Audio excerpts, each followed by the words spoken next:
Hello my beautiful souls, welcome to my YouTube channel चारों with Shivi चिपलेट।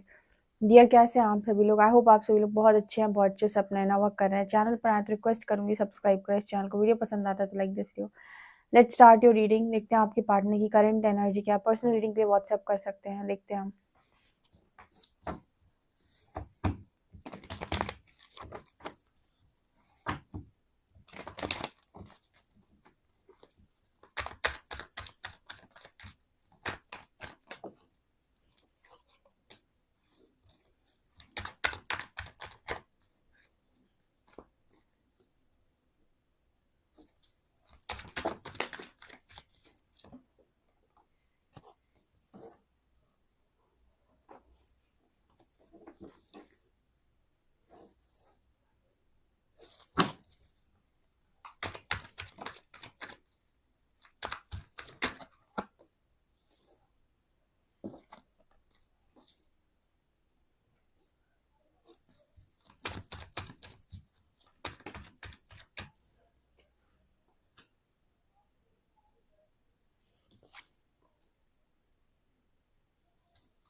क्या energy है आपके पर्सन की? आपके पार्टनर की एक एनर्जी नजर आती है जहां पर वो बहुत ही ज्यादा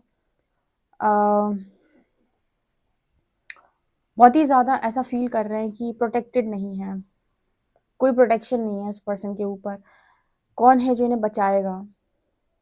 जब लाइफ में बहुत ज्यादा फंस जाते हो और आपको कुछ समझ में नहीं आता है कि अब कहाँ जाओगे, क्या करोगे, तो बहुत सारे लोग ईश्वर की शरण में चले आते हैं और परमात्मा से कहते हैं कि अब आप ही मेरा कुछ कर दो, प्लीज मुझे बचा लो। प्लीज, मैं बहुत ज्यादा परेशान हूँ।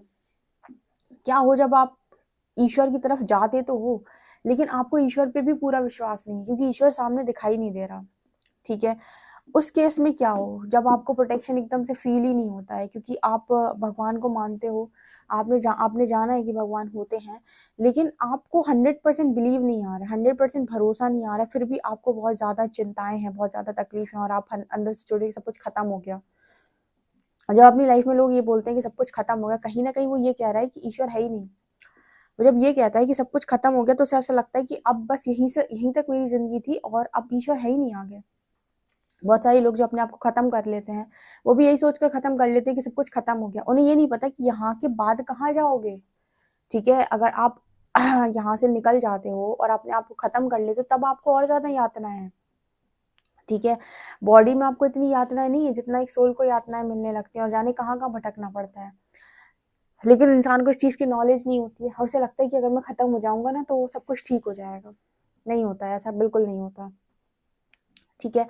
तो यहाँ पर वो एनर्जी नजर आ रही है कि ईश्वर पे विश्वास तो है, लेकिन मतलब ईश्वर पे वो तो है, ठीक है, हाँ ईश्वर होते हैं, हाँ उनकी तरफ जाया जाता है, लेकिन वैसा विश्वास नहीं है। वैसा विश्वास हर कोई नहीं बना पाता है, क्योंकि वो जब तक टेंशन ले रहा है, जब तक उसे बहुत चिंताएं हैं अपनी, अपने परिवार की, अपनी हर चीज की, तब तक वो ये कह रहा है कि ईश्वर कहीं एग्जिस्ट नहीं करते हैं, क्योंकि उसे ऐसा लगता है कि ईश्वर की मर्जी के बिना पत्ता भी हिल रहा है इस पूरी दुनिया के अंदर।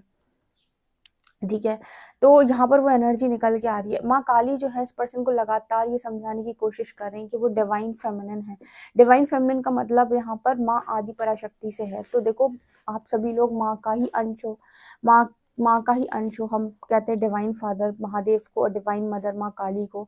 तो आप माँ का अंश हो। तो जब भी कोई इंसान है जो बहुत पीड़ा में होगा, बहुत तकलीफ में होगा, और वो ये कह रहा होगा कि कुछ नहीं हो सकता, मेरी लाइफ खत्म हो गई, अब कुछ नहीं बचेगा, तब भाई माँ तो दौड़ेगी ना, माँ को तो तकलीफ होगी ना, माँ को तो लगेगा ना कि मेरा बच्चा ऐसे कैसे बोल सकता है। जब माँ है, खड़ी है सामने, तो उसको ऐसा क्यों फील हो रहा है कि कुछ हो नहीं सकता, बच्चा तो आखिर मेरा ही है ना।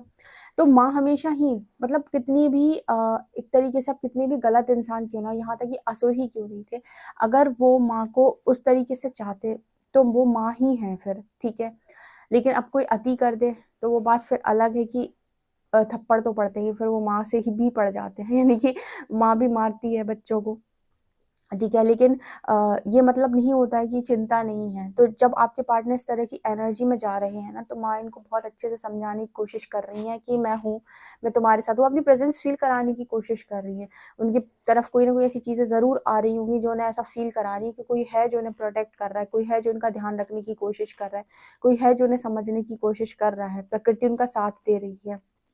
बट अगेन प्रैक्टिकल लोग इस चीज़ को भी ये बोल देते हैं शायद ये मेरा कोई भ्रम हो सकता है, शायद ये कोई इल्यूजन हो सकता है, पर ऐसा नहीं है। हम अक्सर करके दुनिया में ये देखते हैं कि हम कहीं पर अपने आप पहुंच गए, पर ऐसा नहीं है। आप कहीं पहुंचते नहीं हो, पहुंचाए जाते हो। ठीक है, आप गाइडेंस तक चलकर नहीं आए थे, गाइडेंस अब तक पहुंचाई गई थी। ठीक है, सो माँ के लिए सारे बच्चे इक्वल होते हैं। अगर आप परेशान में हो, तकलीफ में हो, दुख में हो, माँ को कष्ट होगा ही होगा। स्पेशली माँ काली की एनर्जी है। तो आपके पार्टनर भले ही उन्होंने कुछ भी क्यों ना किया हो, लेकिन जब वो अपने लाइफ में इस तरीके से इमोशनली ब्रोकन की एनर्जी टुकड़ों में टूटे हुए हैं, तो माँ को कष्ट होगा ही ना। माँ तो नहीं देख पाएगी ना बच्चे को अपने ऐसे। तो वो एनर्जी माँ काली की एनर्जी मुझे दिखाई दी है। आपके पर्सन का थर्ड आई एक्टिवेट कर दिया उन्होंने। जब आप बहुत ज़्यादा तकलीफ में होने लगते हो ना, तो बस सबका थर्ड आई एक्टिवेट होना स्टार्ट हो जाता है। और ये आपके इसकी वजह से होता है कि इस लाइफ टाइम में आप अब अपनी लाइफ को एक सही दिशा दो। लेकिन जैसे ही आपका थर्ड आई एक्टिवेट होना स्टार्ट हो जाता है, यहाँ से आपकी लाइफ के अंदर बहुत सारी नेगेटिविटी बढ़ना शुरू होती है। शुरुआत में, मतलब शुरुआत में कहते हैं ना कि जैसे समुद्र मंथन हुआ था, शुरुआत में विष बाहर निकला था, जिसे भगवान शिव ने पिया था, उसके बाद अमृत बाहर निकला था। ठीक है, तो जब भी कोई नई शुरुआत होती है या फिर कोई ट्रांसफॉर्मेशन आता है लाइफ में, या कोई बदलाव आने वाला होता है, तो सबसे पहले नकारात्मकता ऊपर आती है। तो इंसान को ऐसा लगता है कि मैंने भगवान को याद किया, मैंने भगवान को बुलाया, और देखो मेरी लाइफ के अंदर सब उल्टी चीज़ें होना शुरू हो गई, ये तो सब नकारात्मक होना शुरू हो गया, सब उल्टी सीधी चीज़ें शुरू हो गई। जबकि आपका थर्ड आई एक्टिवेट हो रहा होता है, आपको ये समझाया जा रहा होता है कि जो भी चीज़ें हो रही हैं, ये अभी ऐसी इसीलिए है ताकि आपकी लाइफ के अंदर एक स्पेस क्रिएट हो सके। और जैसे जैसे सारी चीज़ें अलाइन हो जाएंगी, आपको आपकी लाइफ के अंदर अमृत भी मिलने लगेगा। बट आप पूरे प्रोसेस को फॉलो करें। उस वक्त कोई गलत कर्मा या बैड कर्मा क्रिएट ना करें। और जितना आपको सिखाया जा रहा है, समझाया जा रहा है, लर्निंग दी जा रही है, उसको बिल्कुल वैसे ही लें। आपके पर्सन के साथ बिल्कुल एग्जैक्टली ऐसा ही हो रहा है, बिल्कुल एग्जैक्टली। ठीक है, यहाँ पर फैमिली लिनेज की भी एनर्जी। आपके पर्सन जब भी ये सारी चीज़ें पूछते हैं कि मेरे साथ ऐसा क्यों होगा, कहीं ना कहीं एंसेस्टर से रिलेटेड चीज़ें आपके पार्टनर के सामने आती हैं कि ये जो भी है वो एंसेस्ट्रल कर्मा है। एंसेस्ट्रल कर्मा कई बार आप लोगों ने सुना होगा, लेकिन आपको ये नहीं पता, समझ में आता होगा कि एंसेस्ट्रल कर्मा है क्या, क्या होता क्या है एंसेस्ट्रल कर्मा। एंसेस्ट्रल कर्मा वो कर्मा होता है जो हम अपने डीएनए में कैरी करते हैं, क्योंकि हम जिस ब्लड लाइन से हैं, वहाँ पर ज़रूरी नहीं कि सबने पूर्व जन्मों में, आपके नहीं, मतलब जो पूर्वज थे आपके, उन्होंने सब कुछ बहुत अच्छा ही किया हो लोगों के लिए। उन्होंने जो अच्छा किया होगा उसका पुण्य भी आपको मिलता है। उन्होंने जो कुछ गलती की होती है, वो भी एक तरीके से आप कैरी कर रहे होते हो, क्योंकि उस कर्मा का जो हिसाब किताब है वो अभी तक हुआ नहीं है, जिसे एंसेस्ट्रल पैटर्न बोलते हैं। और वो भी एंसेस्टर जिन्होंने काम किया होता है, वो भी अपनी चीज़ों से फ्री नहीं हुए होते हैं। तो जैसे हम कहते हैं मलिन हो जाना। ठीक है, तो वो भी अपनी ऐसे ही घूम रहे होते हैं, उनको भी चीज़ें नहीं मिल रही होती, वो भी फ्री नहीं हुए होते हो। तो जब आप लोग होते हो, या फिर कोई ऐसी सोल होती है उस लाइफ में, उस परिवार में, जो एंसेस्ट्रल कर्मा को हील कर सकते हैं, उन्हीं लोगों के बर्थ चार्ट में अक्सर करके काल सर्प दोष या पितृ दोष जैसी चीज़ें होती हैं, कि इनको ये जिम्मेदारी दी गई है कि आप पूजन करें, हवन करें, इस कर्मा को रिलीज करने की कोशिश करें। क्योंकि जिनके भी बर्थ चार्ट में इस तरह की चीज़ें होती हैं, नाग दोष होता है या फिर ऐसे, तो उन लोगों के जो काम होते हैं उनमें रुकावटें आती हैं। तो जब रुकावटें आती हैं, तो वो लोग हवन पूजन करते हैं। ठीक है, जिससे आपके एंसेस्टर्स फ्री होते हैं। तो ये डिपेंड करता है कि अलग अलग चीज़ों से आपके पार्टनर की भी ऐसी ही कुछ चीज़ें हो सकती हैं इनकी लाइफ के अंदर, तो उनको समझाया जा रहा है कि ऐसा क्यों हुआ है। ठीक है, अब यहाँ पर कार्ड आता है start seeds and souls, your souls origin. देखो, यहाँ पर एक चीज़ और मैं बताती हूँ। ये जो कर्मा था वो किसी और के हिस्से भी आ सकता था, आप ही के हिस्से क्यों आया? क्योंकि आपके हिस्से जब आएगा तो आप परेशान होगे, आपके काम नहीं बनेंगे, आपके काम नहीं बनेंगे, आपकी लाइफ में उथल पुथल होगी, आप ईश्वर के करीब जाएंगे। जब आप ईश्वर के करीब जाएंगे, तो आपको वहाँ पर जाकर ये समझाया जाएगा कि आपका कोई ना कोई पर्पस भी है।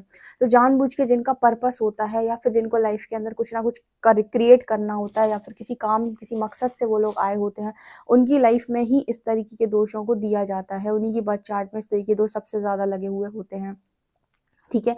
ताकि वो जो दोष हैं वो इन लोगों को फ़ोर्स करते हैं कि भई जाओ, उस तरफ जाओ, जाओ अपने पर्पस की तरफ जाओ, जाओ अपने पर्पस की तरफ जाओ। तो बहुत इम्पोर्टेंट है। तो आपके पार्टनर भी कोई स्टार सीड वगैरह अगर हैं, तो इनका भी वही सेम पर्पस है और पर्पस की वजह से इनकी लाइफ में इतनी सारी चीज़ें हुई हैं, ठीक है, कि इनको इतना ज़्यादा तोड़ा गया है। यहाँ पर एज इज़ एन इल्यूजन। आपके पार्टनर हर चीज़ से मतलब बंधे हुए थे, एज से बंधे हुए थे कि क्या हो गया, 30 साल हो गए मेरी लाइफ में, मैंने इतना भुगता, 35 साल हो गए मैंने इतना भुगता, 25 साल से मैं स्ट्रगल कर रहा हूँ, कुछ नहीं होता है, सब स्ट्रगल ही स्ट्रगल चल रहा है, कुछ नहीं हो रहा है लाइफ के अंदर। आपको समझ में नहीं आ रहा है कि आप स्ट्रगल के साथ चल क्यों रहे हो, आप सरेंडर कर क्यों नहीं रहे हो, आप पर्पस पे आ क्यों नहीं जाते। लोग को लगता है कि स्ट्रगल मुझे ऐसे ही करना है, ठीक है, ये भी अवेयरनेस उनको नहीं होती है कि आप इस स्ट्रगल को समाप्त कर सकते हो अपने पर्पस पे आके, यूनिवर्स के साथ कनेक्शन बना के। बस ये प्रोसेस बहुत आसान नहीं होगा, इस वजह से इस प्रोसेस को कोई फॉलो नहीं करना चाहता, ठीक है। तो आपके पार्टनर हर चीज़ में ना एज को लेकर चलते हैं। कैसे एज को, कि अब बस 20-30 साल और बचे, उसके बाद तो मेरी लाइफ ख़त्म हो जाएगी, या मैं पिछले 30 साल से स्ट्रगल ही कर रहा हूँ, या फिर मुझे तो कभी जब मेरी पर्टिकुलर एज थी, जब मुझे जो चीज़ मिलनी चाहिए थी तब मुझे वो चीज़ नहीं मिली, मुझे चाहिए था ये तब मिला कभी और। तो ऐसे भी पर्सन की बहुत एनर्जी हो सकती है जहाँ पर ये पर्सन एज को लेकर बड़े परेशान होते हैं। Thinking twice, astral experiences. आपके पर्सन को जब से आपके साथ एस्ट्रल एक्सपीरियंसेस होते हैं, तब से इनको ऐसा लगता है कि ज़िंदगी में कभी भी कोई डिसीजन लेने के पहले दो से नहीं कई बार सोचूंगा। यानी थिंक ट्वाइस का मतलब ये बताते हैं 2 बार सोचूंगा, लेकिन आपके पार्टनर की एनर्जी ये होगी कि मैं 100 बार सोचूंगा, क्योंकि आपके पर्सन को कुछ ऐसे ऐसे अनुभव हो रहे हैं जो इन्हें लग रहा है कि कुछ तो स्ट्रॉन्ग कनेक्शन आपके साथ है, कुछ तो डिफरेंट कनेक्शन आपके साथ है। आपके लिए भी चीज़ों को बहुत ज़्यादा क्लियर इस पर्सन के दिमाग में किया जा रहा है, क्योंकि आपके और इनके बीच में जो चीज़ें खराब हुई हैं, अगर उनमें आप दोनों इंटेंशनली काम नहीं कर रहे थे, इट मीन्स कि यहाँ पर अगेन कोई पर्पस है आपके साथ भी और उनके साथ भी, वो डिवाइनली गाइडेड हुआ है। डिवाइनली गाइडेड जर्नी में बहुत सारी चीज़ें डिवाइनली गाइडेड ही होती हैं, जहाँ पर आपकी और आपके पार्टनर की चीज़ें वर्क नहीं करती हैं। आप लोग इंटेंशनली चीज़ें नहीं करते हो फिर भी चीज़ें हो जाती हैं, आप इंटेंशनली ट्रिगर नहीं करते हो फिर भी आमने सामने वाले ट्रिगर हो जाते हैं, ठीक है। इसके अलावा यहाँ पर मार्स की एनर्जी अर्निंग की एनर्जी है। आपके पर्सन को भी ऐसा लग रहा है कि उनकी सोल डिज़ायर, सोल क्रेविंग आप ही हो। अब देखो, बहुत सारे लोगों की सोल क्रेविंग, सोल डिज़ायर बहुत सारी चीज़ें होती हैं, लेकिन इंसान कहता है अरे अब ठीक है, नेक्स्ट लाइफ में देखेंगे, त्याग एंड ऑल। सोल क्रेविंग या सोल डिज़ायर को पूरा करने के लिए इंट्यूशंस को फॉलो करके अपने सारे कंफर्ट को छोड़ना होता है, तब आप सोल डिज़ायर को पूरा कर सकते हो। तो सोल डिज़ायर को पूरा करना, परमात्मा कहते हैं, कहीं से कहीं तक गलत नहीं है, क्योंकि अगर आप फ्रीडम के साथ जीना चाहते हो तो उसमें कुछ गलत नहीं है, लेकिन आप ज़बरदस्ती नहीं कर सकते इस चीज़ के लिए। आपको इस चीज़ के लिए ज़बरदस्ती नहीं करनी होती, आपको इस चीज़ के लिए ज़बरदस्त हीलिंग करनी होती है, तपस्या करनी होती है, ताकि आपके ब्लॉकेजेस, आने वाले सारे ब्लॉकेज ऑटोमेटिक हटते चले जाएँ। जैसे कोई इंसान है जिसको एकदम से ऐसा लगा कि मेरी सोल क्रेविंग है कि मुझे अब ईश्वर की भक्ति करनी है, ठीक है, फॉर एग्जाम्पल के तौर पे समझा रही हूँ। अब उसे लगा मुझे ईश्वर की भक्ति करनी है, मुझे किसी के साथ नहीं रहना, ठीक है। अब ये उसकी स्ट्रॉन्ग सोल डिज़ायर हो गई, मतलब उसे ऐसा लग रहा है कि सोल की डिज़ायर है मेरी। अब लेकिन वो तो फैमिली वाला इंसान है, उसके बच्चे हैं, उसकी बीवी है, उसके मतलब सब कुछ है, उसके पूरी फैमिली है उसकी। अब उसको ध्यान भी रखना है सब चीज़ों के लिए, लेकिन एकदम सोल डिज़ायर, एकदम सोल कॉलिंग कि नहीं जाना है। जैसे महात्मा बुद्ध को सोल कॉलिंग थी कि अब तो जाना है, तो फिर अपनी वाइफ और बच्चों को छोड़ के चले गए थे। तो ऐसे केस में क्या होता है कि जब स्ट्रॉन्ग सोल कॉलिंग होती है, तो इंसान को उस टाइम पीरियड पे करना होता है इनर वर्क। आप उनसे लड़के झगड़ के, उनकी बद्दुआ लेके, उनकी अब्यूजिव वर्ड को सुनकर आप ईश्वर के मार्ग पे आगे नहीं बढ़ सकते। तो आपको वहाँ पर क्या करना होता है, हीलिंग करनी होती है। हीलिंग करने का मतलब होता है कि आप ध्यान करना घर में ही शुरू कर दें, आप भक्ति करना शुरू कर दें। धीरे धीरे धीरे करके ऐसा होने लगेगा माहौल कि जो लोग आपको अलाउ नहीं कर रहे थे, वो खुद से अलाउ कर देंगे कि आप जा सकते हैं, ठीक है। महात्मा बुद्ध की वाइफ ने भी अलाउ कर दिया था कि जाइए, ठीक है। तो आपको लोग अलाउ करते हैं कब, जब आप हील करते हो। जब आप ज़बरदस्ती करते हो, लड़ते हो, झगड़ते हो, तो वो आपको नहीं जाने देंगे, आपके कामों में रुकावट डालेंगे। ऐसे 2 लोग मैरिज करना चाहते हैं, वो कहते हैं फैमिली नहीं मान रही, फैमिली के साथ लड़ते हैं, झगड़ते हैं। नो, आप लड़िए झगड़िए मत, आप हील करिए। हील करिए, वो रास्ता अपने आप देंगे। ईश्वर से बढ़ के थोड़ी कुछ हो जाएगा। आप अपनी अगर सोल कॉलिंग को फॉलो करना चाहते हो, इंट्यूशंस को फॉलो करना चाहते हैं, तो आप हील करिए। हील करने के बाद आने वाले सारे रास्ते अपने आप क्लियर होते चले जाते हैं, ठीक है। आपको किसी के साथ ज़बरदस्ती नहीं करनी पड़ती है। तो वो चीज़ मुझे यहाँ पर दिखाई दे रही है, क्योंकि आपके पर्सन को ऐसा लगता है कि आप उनके काउंटर पार्ट हैं और आप उनकी सोल डिज़ायर है। ऑल्सो यहाँ पर मास्ट की एनर्जी, आपके पर्सन अपना रियल फेस भी आपको बहुत जल्दी दिखाएंगे कि आपके लिए क्या फील करते हैं, कितनी ज़्यादा फीलिंग्स इस पर्सन के मन में आपको लेकर, जो इन्होंने अभी तक आपसे बहुत ज़्यादा छुपा के रखी थी, जो आपको ये दिखा नहीं रहे थे, बता नहीं रहे थे, ये भी आपको इस पर्सन से देखने को मिलने वाला है। ओके, आपको और भी कोई क्वेश्चन रहता है, अगर आप किसी इल्यूजन में आप निकलना चाहते हैं तो आप मुझसे पर्सनल रीडिंग भी ले सकते हैं। पर्सनल रीडिंग के लिए आप मुझे व्हाट्सएप कर सकते हैं, नंबर स्क्रीन पे है। वीडियो पसंद आए तो like this video, subscribe my channel. Thank you guys.